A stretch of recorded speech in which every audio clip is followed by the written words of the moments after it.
tell you? Most muggles aren't accustomed to seeing a flying car. Right.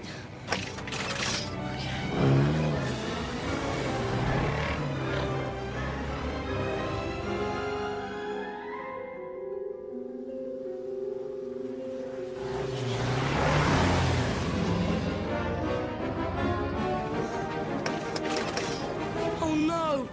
The invisibility booster must be faulty. Well, come on then. Let's go lower. We need to find the train. Okay.